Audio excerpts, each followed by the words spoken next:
See if the sound is Yo, working. we got the Yeah, it's working. 5, 4, 3, 2, 1. I'm John Miglosh for the WDMA, and we're going to be talking about direct mail today, but also vis-a-vis search and digital in a couple of different ways. Some very good articles, especially at the end. I hope you enjoy that. But before we do, we're going to talk about the meetup tomorrow night in Minnetonka, Jimmy's Kitchen. And we've got a bunch of notable influencers from the direct mail community who should be there. Maybe the founder of the National Mail Order Association could be there, and a couple of people from one of the biggest printers in America that does direct mail. So a lot of good people. And so you want to get over there. You could tell me you're coming. That would be helpful. I do have a reservation for, a few people. So let me know. That would be great. But let's have some fun and watch this. This is about the gift of time that Tesco is giving to people. And, it's really, it took me a few times to watch it. Okay, right now the dad is putting his grocery list in and saying that he'll pick it up. That's what you'll see on the phone coming up. Hey, Dad, can we do something fun tomorrow? Yeah. Pick up why tomorrow, not? it says. Can we go for a kick around? Fair enough. Uh-oh. Should we make it up to her?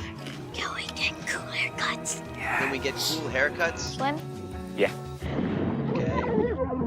Dad, Yeah? They do all this stuff. can we... Book your slot online Then or he in-app. falls out. So while you do the Falls important things, asleep. Nice hair. we'll do Nice the hair, essentials. she Click and collect says. from Tesco. Every little helps. Okay, so the point is that people, they actually started asking people, it sounds like, from the article. We'll get over to the article. Let's get over to the article. Okay, well, how about that? So from the article, by Amy Houston, of course, from the article, it sounds like they actually talked to people. Cathal Devi, customer director at Tesco Ireland, said, "We're passionate about the food we offer, but we're also hugely passionate about our service offering for customers. We created Click and Collect for that reason, to give our customers more choice in how and when and where they shop. And we've seen a shift in shopping habits with more tight for time people, and they're doing it on the way back from work, football, training, even on the courses, even on the way home from their staycation. The shopping arrives home with them." Okay, and then Aubrey Cannell, creative lead at BBH Dublin, said, "Getting the shopping is a necessity, but you don't want it getting in the way of a million other things. You're free to go pick up the kids or go hang gliding, and then stop off and get groceries." And I know my daughter, who has 3 kids now, is very, very appreciative of pickup at the store. She likes to do that. She thinks it's a little bit expensive to have it delivered, but it is nice to go get it. And she has a big car, but it's full of kids. So this way she doesn't have to get them all out, get them, out of the car seats and all the different stuff. She likes it a lot. So thank you for that commercial. It was nice. Okay, ColorInk over in Sussex. My kids grew up with Austin. This is Austin right here.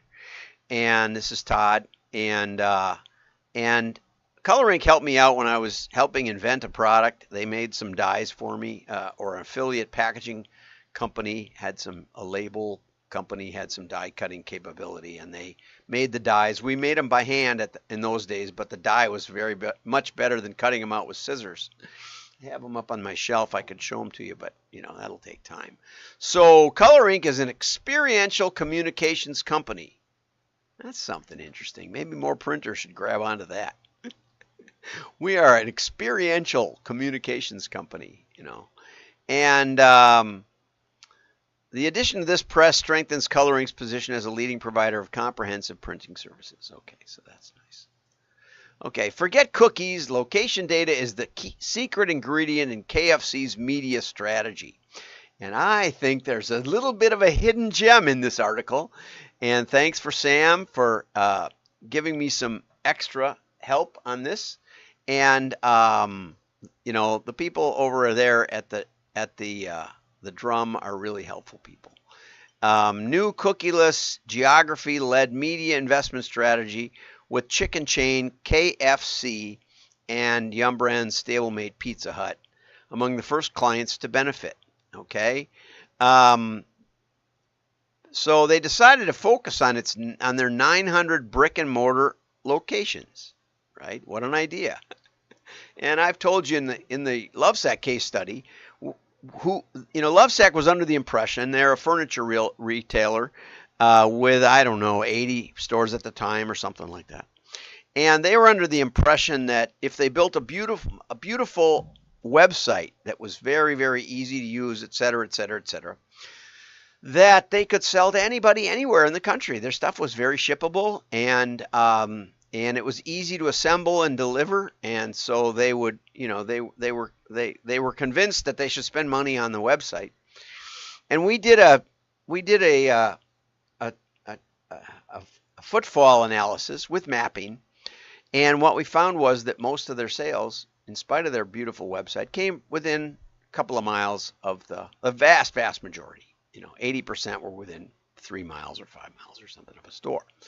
And so this is not a surprise that it would make sense to use location data, but KFC was looking, it seems to me, was looking for a strategy to counteract the loss of third-party cookies. Okay, that they were using third-party cookies to try to decide if people liked Kentucky Fried Chicken. Okay, now they could obviously drop cookies on if they visited the website, but not if they just visited the store. So selling direct sometimes has hidden benefits, where you can now find out where, like in Lovesac's case, they shipped the merchandise. They're mainly drop ship. You didn't buy it at the store. You got it shipped to your place. So we had the addresses, and we had how much people spent, and we had the geodemographics, not private, just the public census data stuff. And once you do a connection like that, now you have the physical address, which the article goes on to explain is really helpful. So Mindshare has been developing an alternative approach to optimizing media investments using map pins rather than cookies as currency. And I have to say, the mapping software I've been using for like 30 years, it's the best value out there. That's where we got our geodemographics. And they now have the 2020 census data in there by zip code, which is rare. It's not that easy to get your hands on that. And it's included with the price of Maptitude software. And so I work with Stuart out there, and one of these days we're going to develop a product together. We've been working on it for a long time, but in the meantime, it's still, I think, the most powerful mapping product for the price. Very, very, very well done. Always been well done. We started using it with the 1990 census, so we have all that data. And we can look at not only at the data, but at the trends of the neighborhood. So anyway, so they combine footfall, location-specific sales, and census data, and this is in the UK, with machine learning model, which they also have, as far as I remember. I remember bugging them until they got it, because we had some potential clients over there. I used to speak over there. I've spoken there many times. So they combine it with a machine learning model, which is what we do, and helped KFC roll out its delivery service, trying to disintermediate people like Uber Eats. Anyway, this delivered 39% more response than the next best campaign for the same cost. Okay, how about that? Now, that's not head-to-head, A/B split, holdout test. It's not any of that stuff. But still, it proves that location data is really, really important, okay? Using a dashboard that resembles a glorified Google Maps, and that's the thing. You want to get your own variables into the data, and that's what Maptitude is good at. I don't get anything for this. I mean, maybe an update or something, but basically nothing.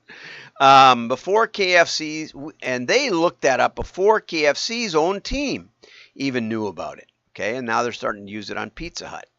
So Maury Ireland, Mindshare's head of data and technology in the UK, said the whole point was to disintermediate Uber Eats.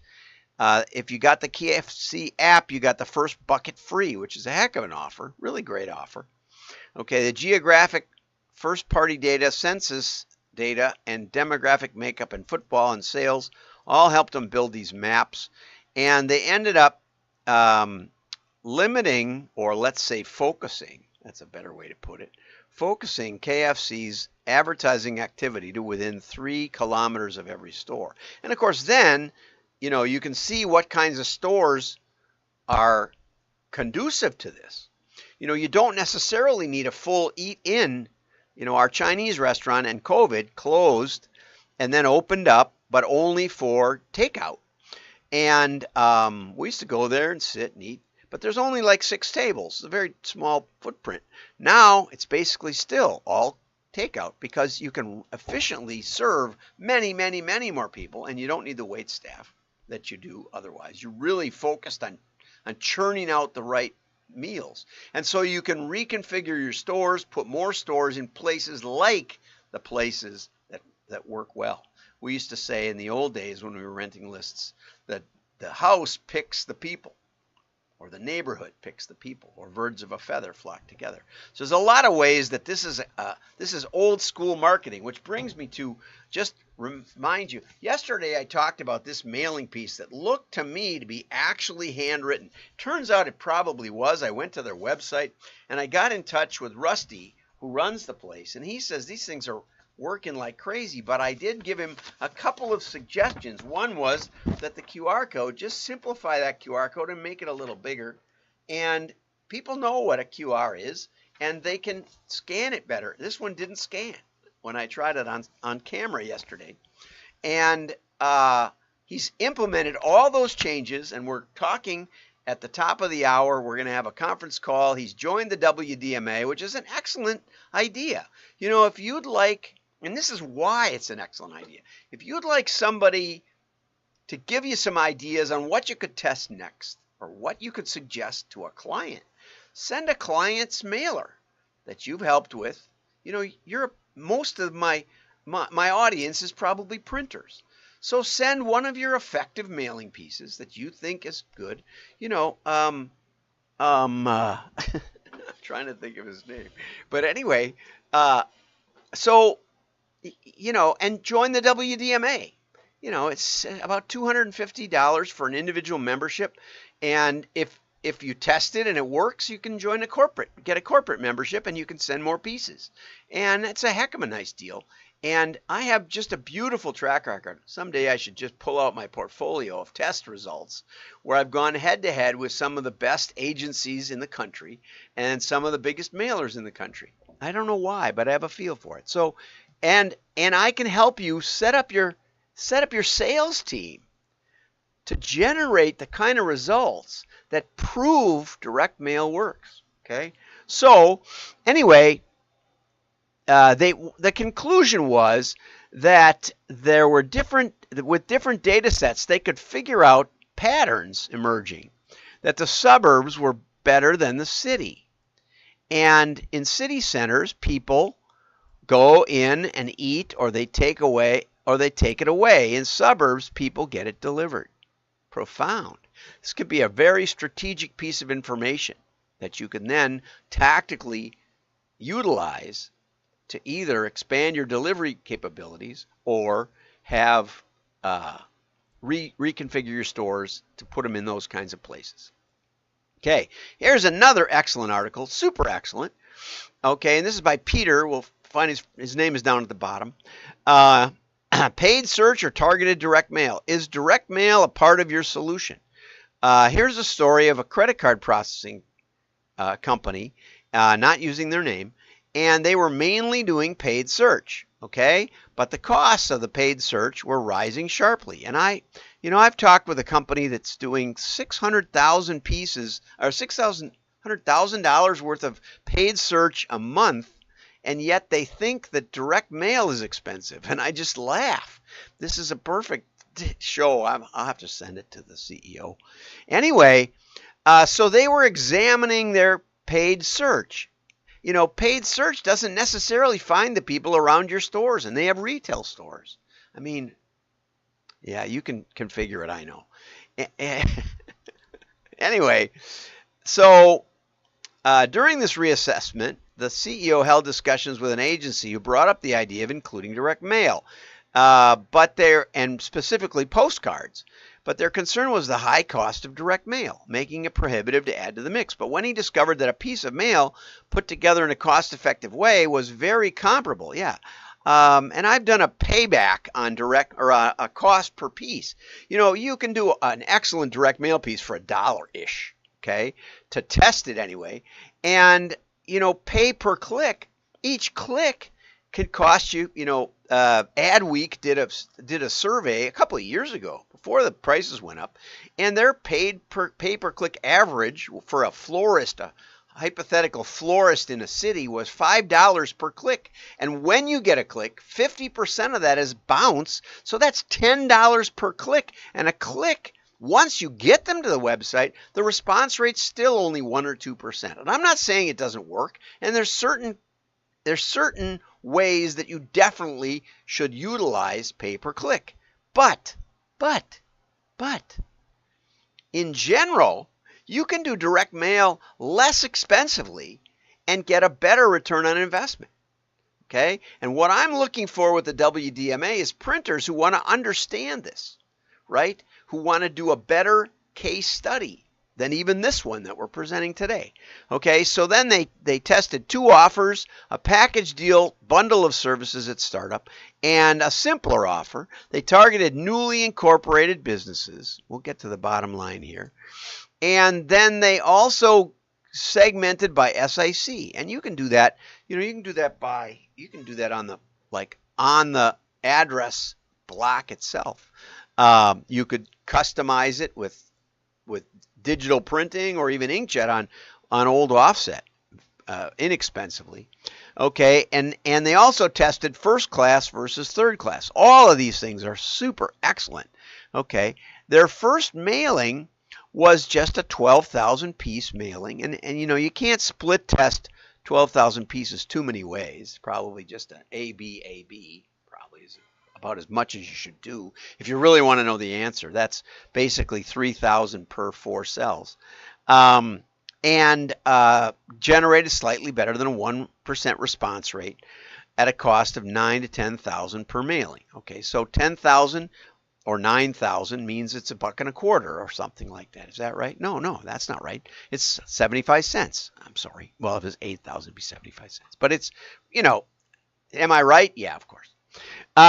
With each client having a value of $50,000 to the company, looking at the lifetime value and the retention rate. And you can use this for retention and improve your retention. I'm sure you can. So the credit card processor now mails 85 to 100,000 pieces a month, brings in 200 to 250 clients a month from direct mail. Okay. And that number is growing, and we're exploring new lists and new data and little tweaks to the campaign. And that's from Peter Brighton and his blog. So excellent. If you have a good blog and you write some good articles, send them to me. I'm open to almost anything, right? We use Craig Huey's blog every day, every week. Don't forget, meet up if you're in the Twin Cities tomorrow at 6 p.m. in Minnetonka, Jimmy's Kitchen. Also, send me your mailing piece. I'll tell you what you could have done differently or give you ideas on what to test next. Always have a control. Always try to beat the control. Have a great day. Like and share. Your friends will know you're smart. Repost on LinkedIn. The share, I mean repost. That seems to just light up the number of people who see this. LinkedIn does not send this to every one of you who is connected with me, right? Not even close.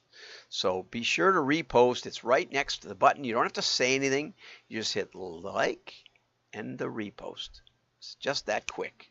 And your friends will know you're smart.